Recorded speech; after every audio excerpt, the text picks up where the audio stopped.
하나님의 말씀 창세기 25장 19절에서 26절의 말씀, 구약성경 창세기 25장 19절에서 26절의 말씀 우리 한 목소리로 같이 읽도록 하겠습니다. 시작. 아브라함의 아들 이삭의 족보는 이러하니라. 아브라함이 이삭을 낳았고 이삭은 40세에 리브가를 맞이하여 아내를 삼았으니 리브가는 밧단 아람의 아람 족속 중 부두엘의 딸이요 아람 족속 중 라반의 누이였더라. 이삭이 그의 아내가 임신하지 못하므로 그를 위하여 여호와께 간구하매 여호와께서 그의 간구를 들으셨으므로 그의 아내 리브가가 임신하였더니 그의 아들들이 그의 태 속에서 서로 싸우는지라. 그가 이르되 이럴 경우에는 내가 어찌할꼬 하고 가서 여호와께 묻자온데 여호와께서 그에게 이르시되 두 국민이 내 태중에 있구나. 두 민족이 내 복중에서부터 나누이리라. 이 족속이 저 족속보다 강하겠고 큰 자가 어린 자를 섬기리라 하셨더라. 그 해산 기한이 찬즉 태에 쌍둥이가 있었는데 먼저 나온 자는 붉고 전신이 털옷 같아서 이름을 에서라 하였고 후에 나온 아우는 손으로 에서의 발꿈치를 잡았으므로 그 이름을 야곱이라 하였으며 리브가가 그들을 낳을 때에 이삭이 60세였더라. 아멘. 오늘 말씀의 제목은 하나님과 더불어 씨름한 야곱이라는 제목으로 말씀을 나눕니다. 오늘 우리가 야곱의 삶에 대해서 살펴볼 텐데, 우리가 야곱의 삶을 통해서 배울 수 있는 게 뭘까? 야곱을 통해서 우리가 배울 수 있는 게 위대한 믿음일까요? 아니면은 아름다운 성품일까요? 둘 다 아닙니다. 야곱의 삶을 통해서 우리가 뭘 볼 수 있느냐? 하나님의 인내를 보여주시고요. 그리고 하나님께서 모든 일을 완성하시는 분이다라는 그 사실을 가르쳐 줍니다. 자, 오늘 1번 같이 한번 읽어볼까요? 1번 시작. 주권적인 선택. 주권적인 선택. 만약 여러분들에게 정말 온 세상에 축복을 줄 나라를 건설할 사람을 선택하라라는 그런 책임이 여러분에게 맡겨진다라고 한번 생각해 보십시다. 자, 그러면 여러분들은 그 책임을 맡을 사람으로서 야곱을 택하겠습니까? 택하지 않겠습니까? 야곱을 택하지는 않을 것 같아요. 왜요? 야곱이 어떤 사람이니까요? 야곱같이 뒤틀어지고 욕심 많고 교활한 사람이 없거든요. 친구라도요, 그런 친구는 사귀고 싶은 생각이 없을 정도로 야곱은 별로 우리에게 호감이 가지 않는 사람입니다. 참 야곱을 볼 때 참 비열하게도 쌍둥이 형의 공경을 이용해 가지고 상속권을 도둑질하지 않습니까? 그런 사람이 야곱이에요. 뿐만 아니라 족장으로서의 그 영적 권위까지도 도둑질하는 사람이 야곱입니다. 그러니까 세상적인 기준으로 판단할 때 어떻게 보면 도리어 도량이 크고 마음이 넓은 에서가 훨씬 더 그 명단의 높은 위치를 차지할 것 같은 거예요. 자, 그런데 놀라운 일은 뭐냐면 택함 받은 건 누굽니까? 야곱이라는 거예요. 한번 야곱을 좀 더 공정하게 한번 평가해 보죠. 야곱은요, 혈통적으로 유전적으로도 별로 그렇게 혜택을 받지 못한 사람입니다. 왜냐하면 그의 부모를 보면 그의 부모에게서 고귀한 성품을 좀 찾아보기가 어려워요. 자, 오늘 28절, 25장 28절을 한번 보십시다. 28절을 보시면요. 자, 이삭은 누구를 사랑했어요? 에서를 사랑했어요. 자, 에서를 사랑한 이유가 뭐죠? 사냥한 고기를 좋아했기 때문에 아버지는 에서를 사랑했다라는 거예요. 아니, 아버지가 아들을 좋아하는 이유가 뭡니까? 자기 욕심에만 눈이 어두운, 어떻게 보면 성숙하지 못한 사람이 아빠라는 인간이에요. 그러면 엄마는 또 어떻습니까? 엄마는 그 28절 보면 리브가는 누구를 사랑했더라? 야곱을 사랑했더라. 아니, 편애합니다. 아버지는 맏아들을, 엄마는 둘째 아들을 서로 편애해요. 이 엄마의 사랑이라는 것도 절제하지 못하는 파괴적인 사랑입니다. 어떻게 사랑을 해요? 아니, 아들이 속이는 일을 거두는 사람이 엄마라는 사람이에요. 그죠? 자기가 편애하는 그 아들이 거룩하지 못한 야심에 사로잡혔던, 어떻게 보면은 비양심적인 여자가 바로 리브가라고 할 수가 있는 거예요. 하나님의 약속을 받았으면 그 약속을 신뢰하고 좀 기다릴 줄 알아야 되는데, 그걸 자신의 힘으로 일을 이루려고 했던 여자가 리브가입니다. 그래서 어떻게 보면 거짓과 불신을 아들에게 전달시켜준 그 엄마가 리브가라는 얘기예요. 그러니까 야곱은 처음에 그의 형을 속였을 때도 엄마라는 인간이 그렇게 기뻐하는 거예요. 형을 속였는데. 네. 여러분, 그래가지고 결국 그 리브가의 죗값에 대한 비싼 값을 치러야만 됐잖아요. 어떻게 치릅니까? 리브가가 야곱을 떠나보낸 후에요, 다시는 야곱을 만나보지 못하고 죽습니다.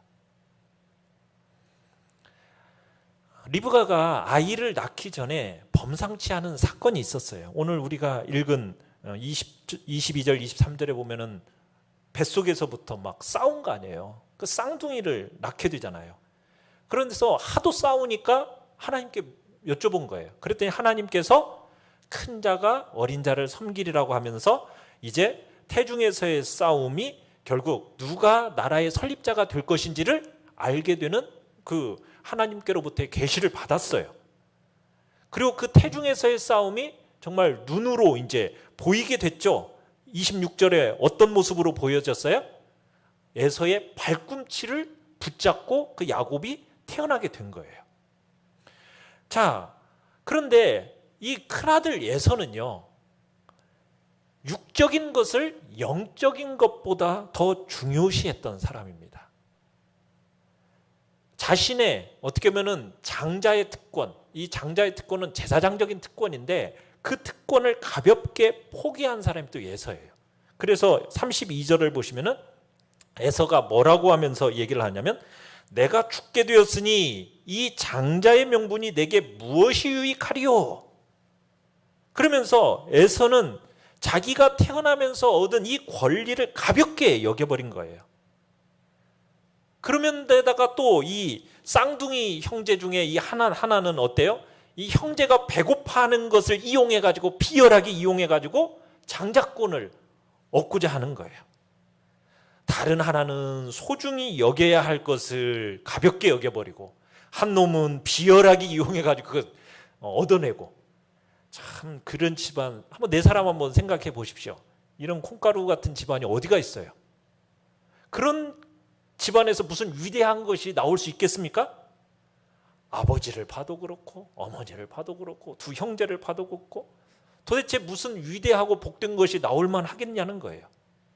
그런데 이런 집안에 하나님께서 개입하십니다. 보통 하나님의 시작은요, 이런 곳에서 시작을 해요. 하나님은 어떻게 보면 아무런 가망이 없는 데서 시작하신다는 거예요. 하나님께서 그 가정에 들어가셨고 그의 손을 야곱 위에 얹으십니다. 야곱이 어떤 존재예요? 우리가 지금까지 본 것처럼 야곱은 너무나도 보잘것없는 존재였습니다. 그런데 하나님은 야곱의 이런 약점에 방해받지 않으십니다. 하나님은 벌레 같은 이 야곱을 택하신 거예요. 그리고는 하나님의 왕자로 변화시키십니다.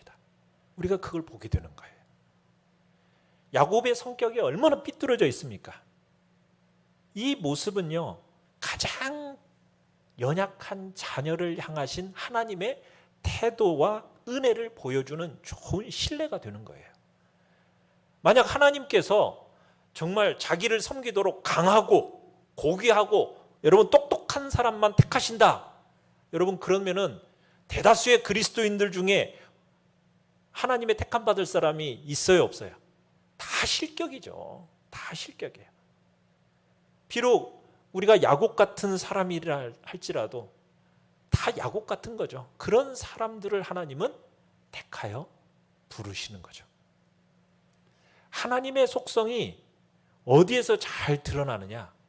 바로 호감 얻지 못할 그 사람을 훈련시키시는 데서 잘 드러나는 거예요. 그리고 하나님께서는 심지어 그에게 어울리지 않는 칭호를 받으시기까지 자신을 낮추십니다. 여러분 뭐 믿음의 조상 아브라함의 하나님 하면은 그래도 좀 하나님의 이름이 조금 높아지잖아요. 뭐 하나님의 친구 모세 하나님 하면 그 칭호가 어때요? 좀 좋게 들리지 않습니까? 그런데 사기꾼 야곱의 하나님, 그러면은 그 하나님의 칭호가 어때요? 너무 이상하게 들리잖아요. 그런데 하나님은 지금 자기의 이름을 야곱의 이름과 연결시켜서 자신의 속성에 좀 누를 끼칠 것 같은데 그런 것을 전혀 상관하지 아니하시고 뭐라고 부르십니까? 내가 야곱을 사랑하였다. 그러면서 지렁이 같은 너 야곱아 두려워하지 말라. 이렇게도 말씀하시고 야곱의 하나님이 내 피난처가 되시나니 이러면서 어떻게 보면 하나님은 가장 연약하고 매력을 느낄 수 없는 사람, 어떻게 보면 자신은 그런 사람을 자신하고 친밀하게 연결시키기까지 자기를 낮추시는 분이 하나님이시라는 거예요. 벌레보다도 더 약하고 무가치한 우리를 선택하셔서 그렇게 하시는 분이 하나님이시다라는 것을 우리는 야곱을 통해서 보게 된다는 거죠. 자, 2번 같이 한번 보겠습니다. 2번 시작. 인간을 택하시는 하나님의 능력. 참 하나님은 낙천주의자세요. 왜냐하면 하나님은 인간의 그 숨어있는 고귀함, 그의 가능성을 잘 찾아내시는 분이라는 거예요. 그래서 하나님은 어떻게 보면은 까다로운 성미를 가진 사람이 하나님이십니다.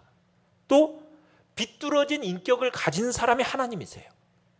그러니까 하나님은 인간이 실망해서 포기한 그 자리에서 시작하기를 좋아하시는 분이에요. 그래서 그 인간의 모든 기질과 성격적인 그 문제에 대한 해결책을 하나님은 다 가지고 계세요.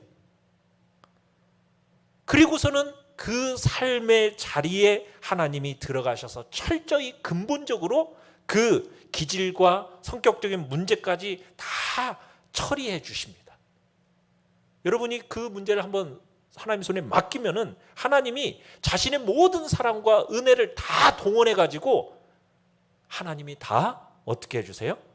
처리하시고 마침내 이 매력 없는 사람 속에서 왕자와 같은 자질을 보셔서 마침내 하나님의 왕자로 만들어내시는 거예요. 이게 하나님이세요.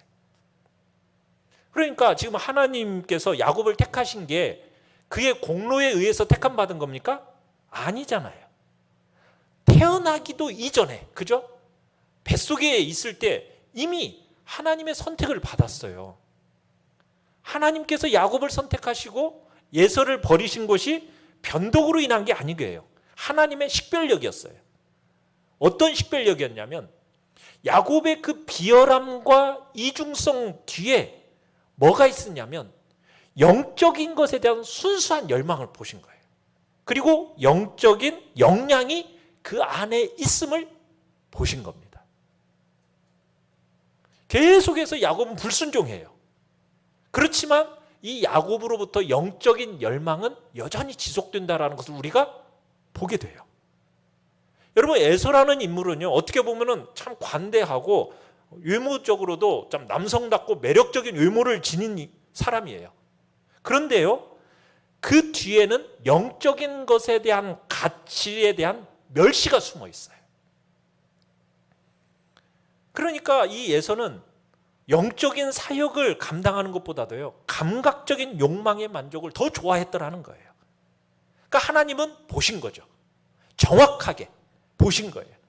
야곱은 영적인 가치를 가진 존재라는 걸 정확하게 보셨고 그리고 언제나 그 영적인 것을 얻기 위해서 뭐까지도 의지했던 사람이 육신적인 음모까지도 의지했던 사람이 야곱이라는 걸 하나님은 보신 거예요.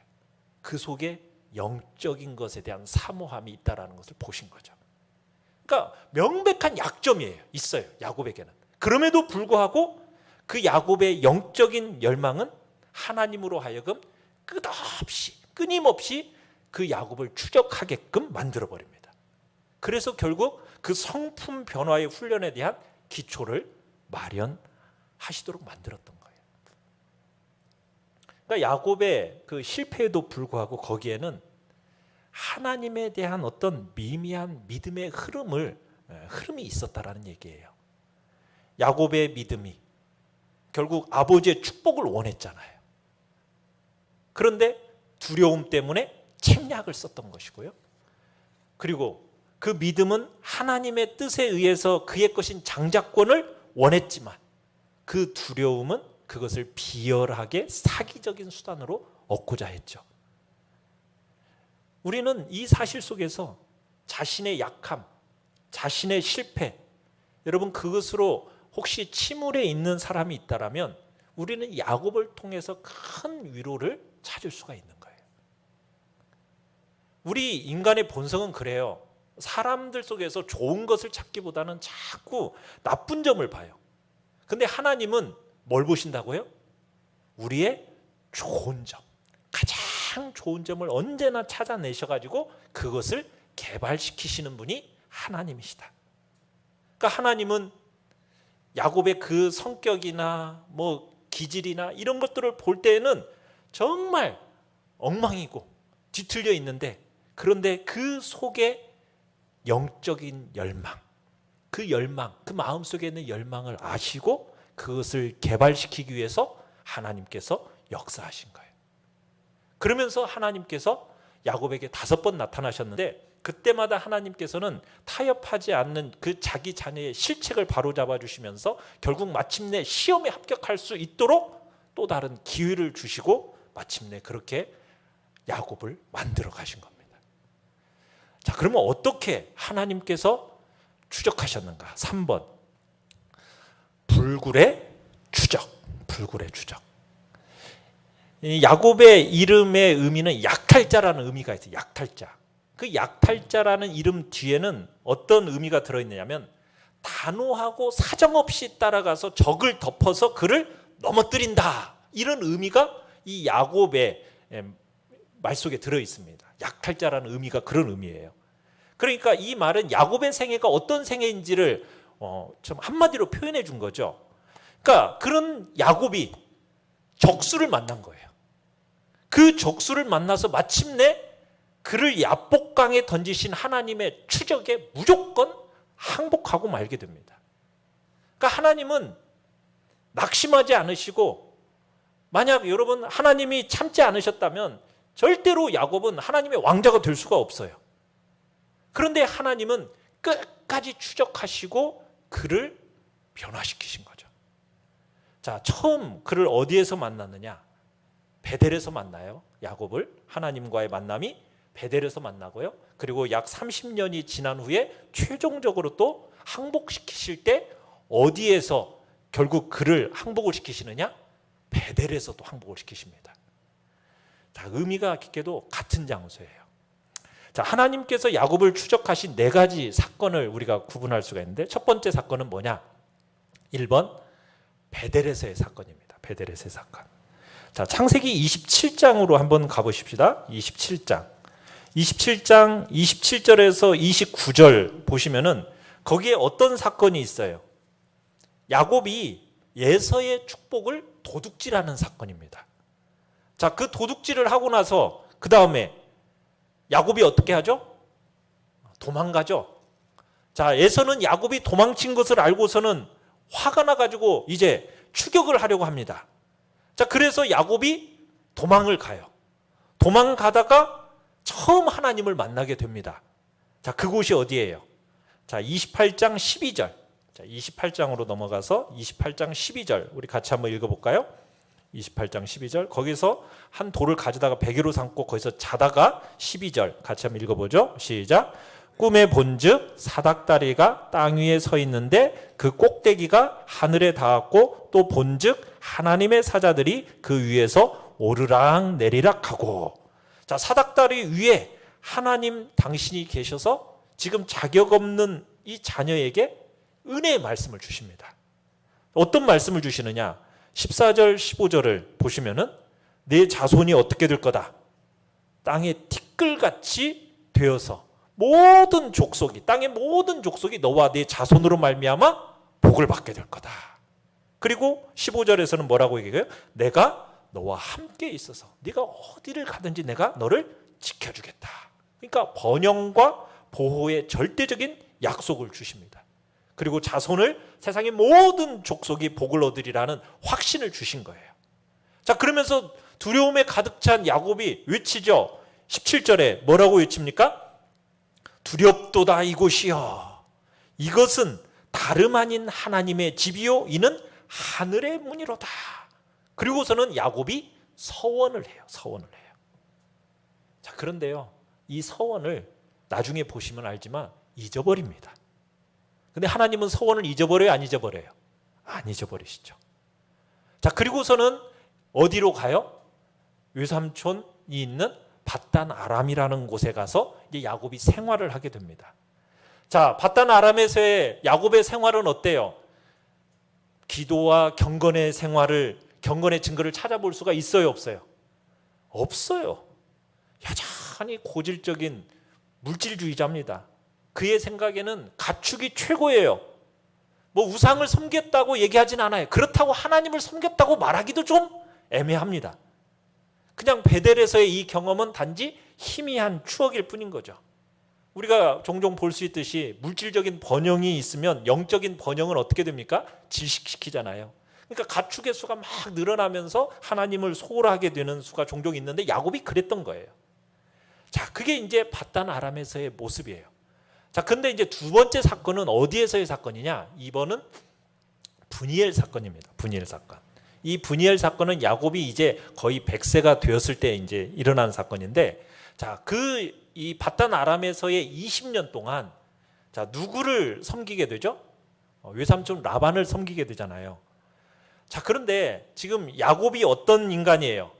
조금 비양심적인 인간이지 않습니까? 자, 이 인간을 훌륭한 도구로 만드시기 위해서 하나님이 야곱에게 행하셨던 훈련이 뭔가를 한번 주목할 필요가 있어요.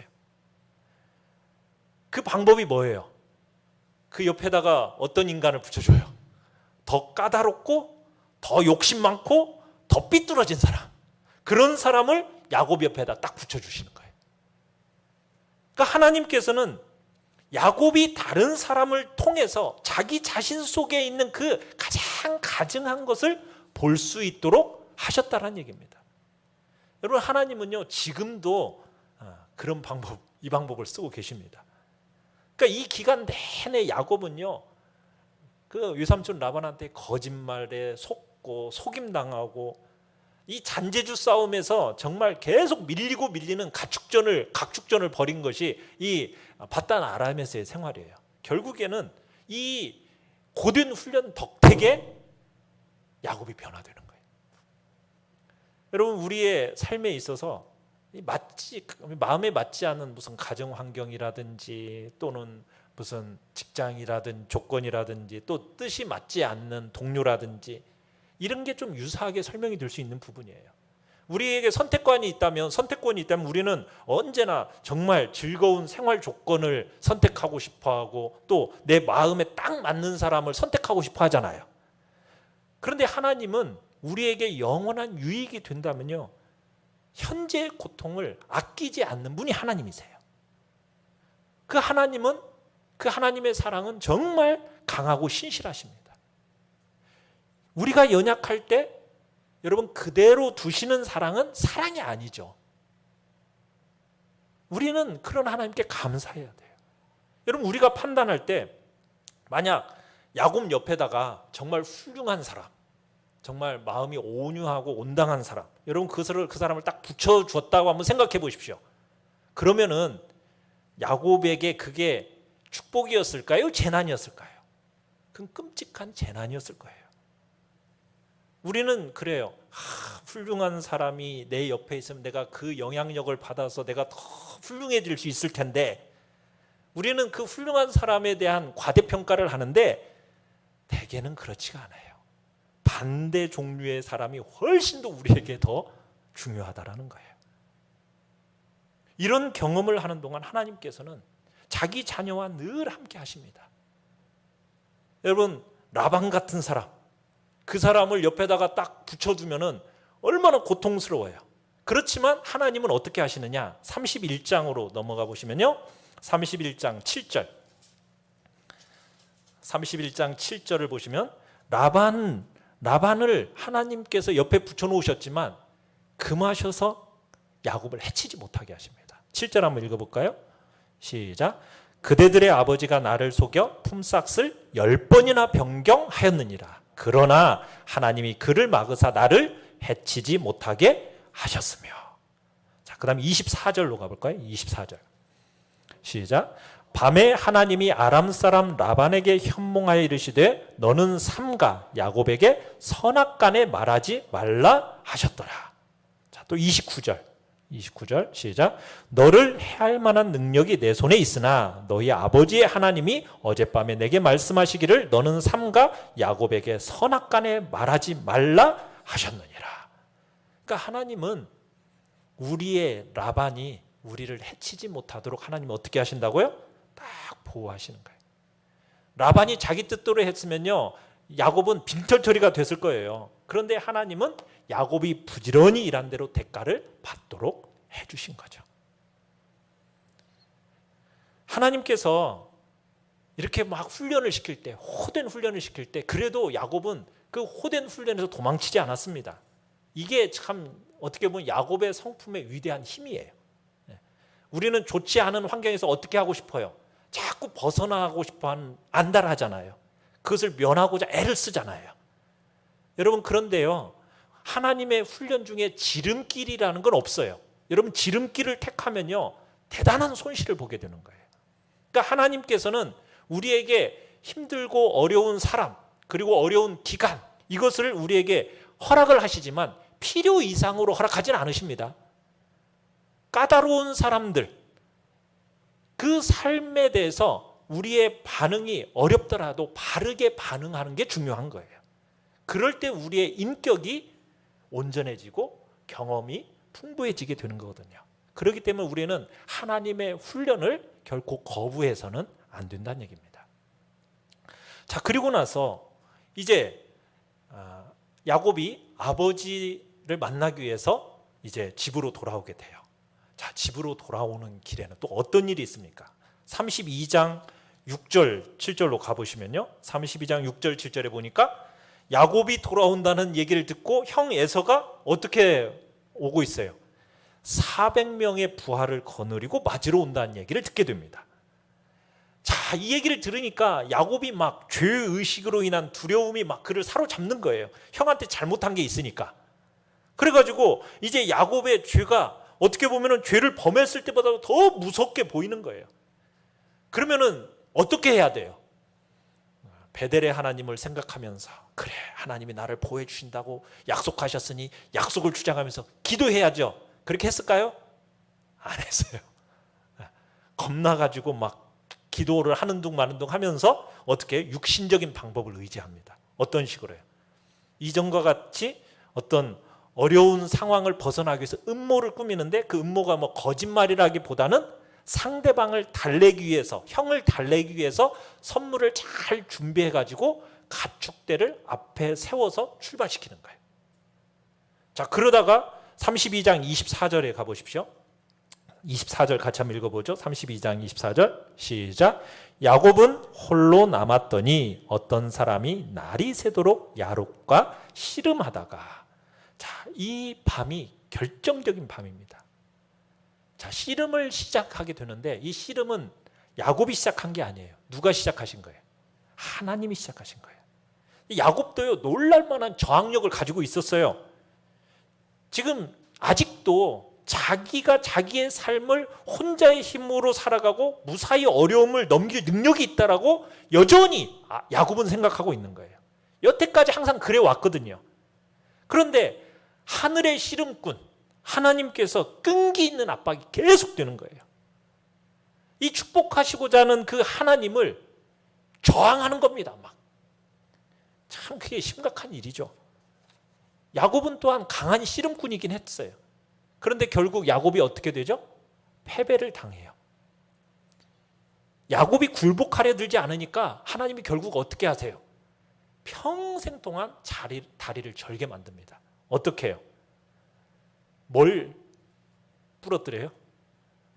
환도뼈라고, 옛날에 환도뼈라고 그랬는데 오늘 본문에서는 뭐라고 얘기를 하고 있습니까?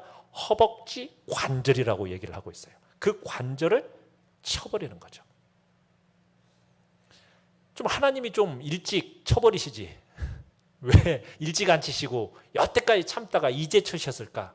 하나님은 뭘 기대하시냐면요, 항상 우리가 자발적으로 먼저 항복하기를 원하십니다. 하나님 그걸 원하세요. 자원하는 심령, 자발적인 마음, 그 마음으로 항복하는 것, 이걸 원하시는 거예요. 그런데도 그냥 끝까지 버텨내면 어떻게 하시는 거예요? 허벅지 관절을 쳐버리시는 거죠. 더 이상 저항할 힘이 없어지니까 그때서야 야곱이 뭐예요? 상대를 붙잡고 외치는 거예요. 뭐라고 외쳤습니까? 26절에 당신이 내게 축복하지 아니하면 가게 하지 아니하겠나이다. 여러분, 이게 하나님께서 오랜 세월 동안 원하셨던 그 지점이에요. 그러니까 야곱이 드디어 이제 하나님께서 내내 준비해 오셨던 그 위치에 이르게 된 거죠. 그렇게 이제 하나님이 조종하셔서 성공했어요.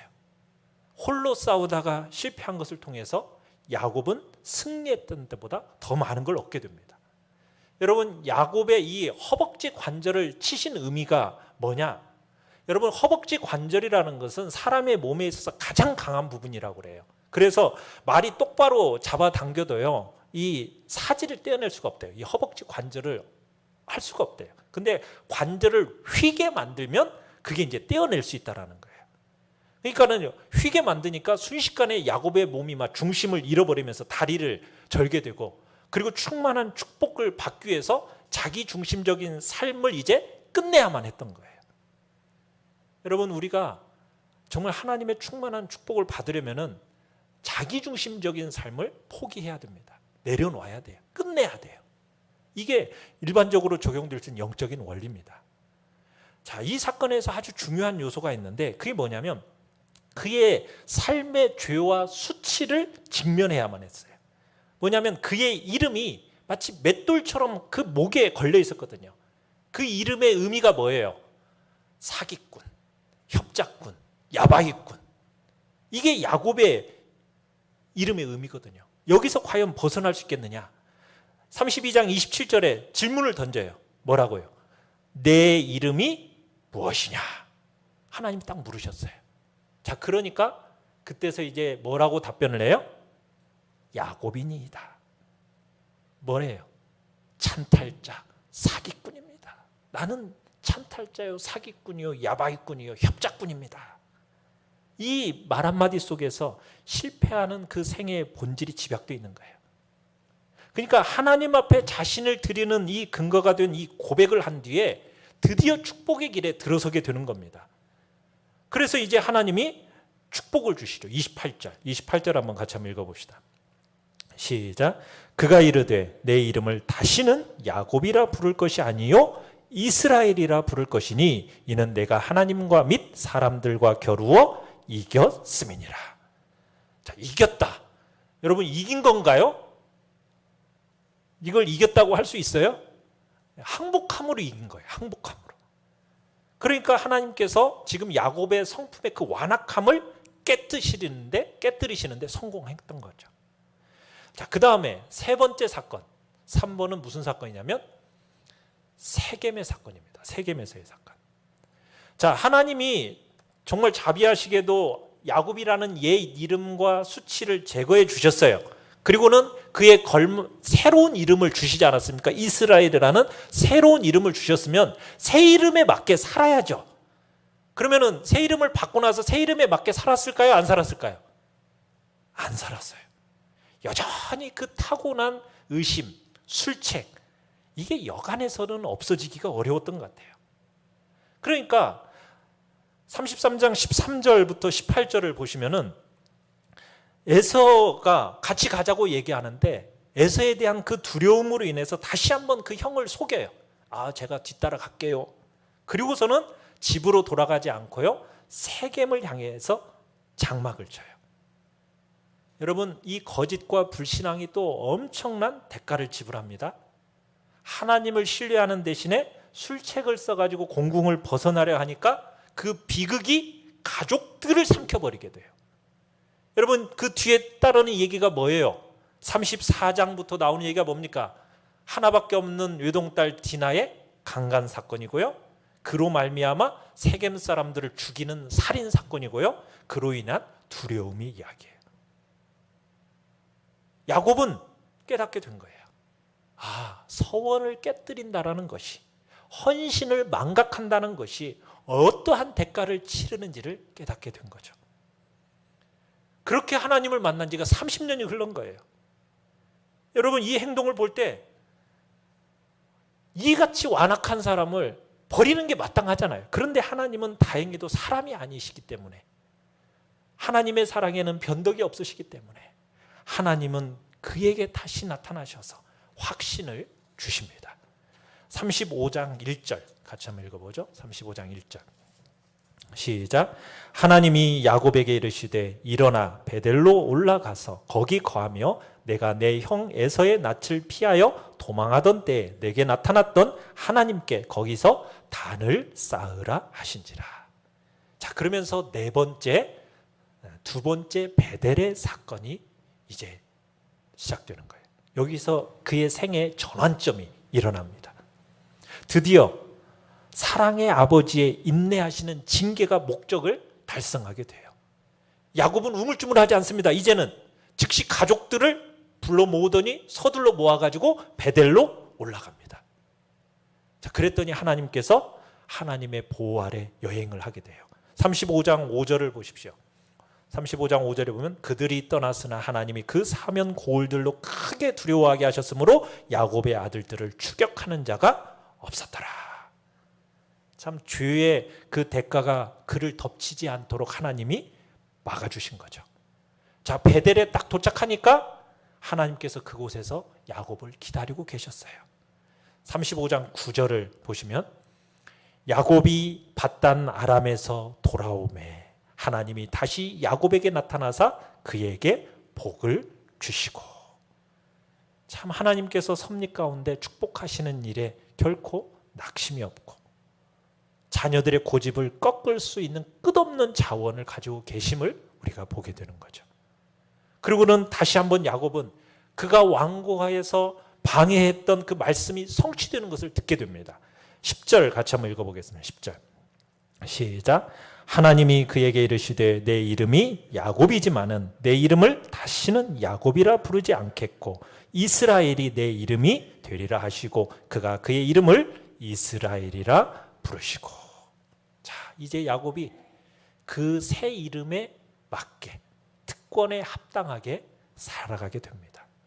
그러면서 이제 다시는 야곱은 술책을 꾸미지도 않고요, 사기치는 모습이 사라져요. 옛날 생활로 되돌아가지 않게 됩니다.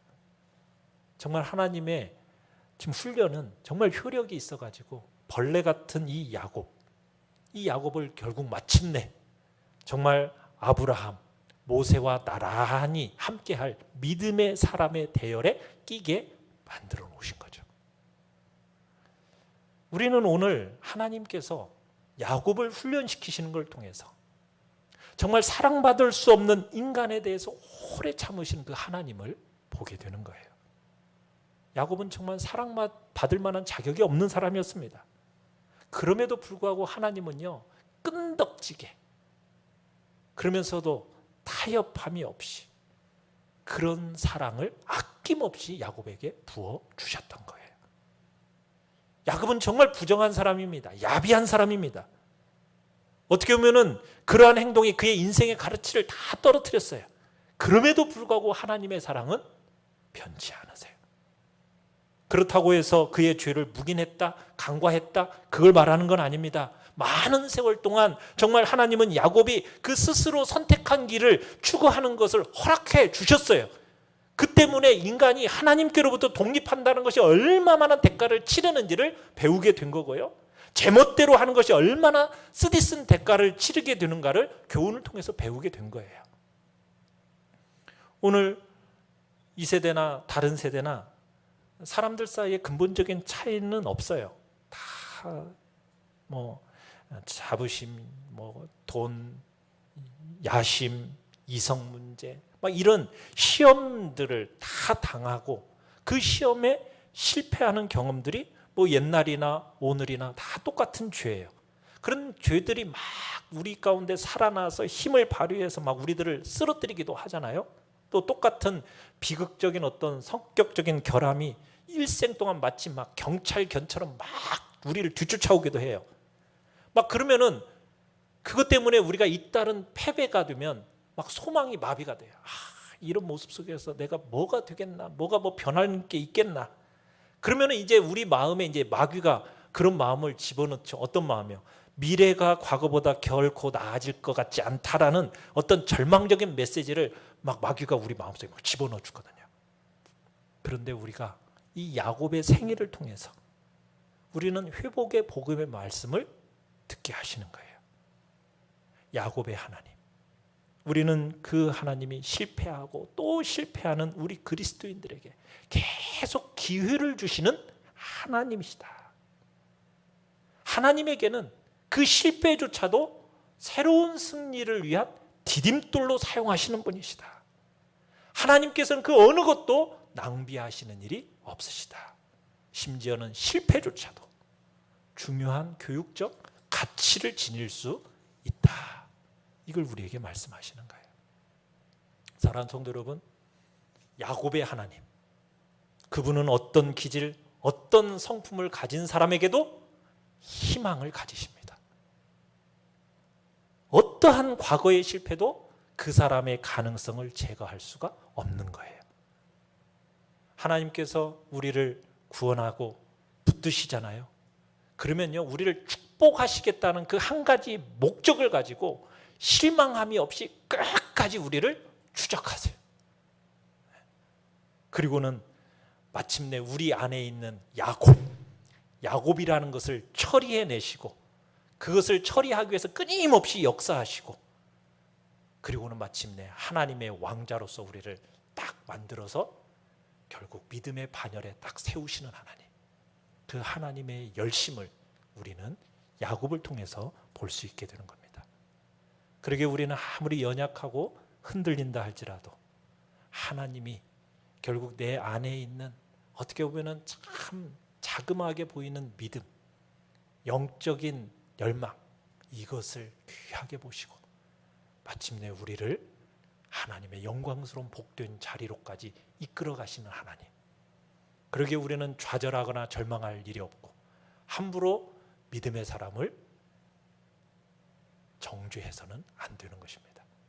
하나님이 그를 마침내 변화시키시고 하나님의 자녀답게 세우시는 분이라는 것을 우리는 확신하면서 오늘도 내 인생 속에 역사하실 하나님을 기대함으로 나아가시길 바랍니다. 우리 시간 같이 찬양.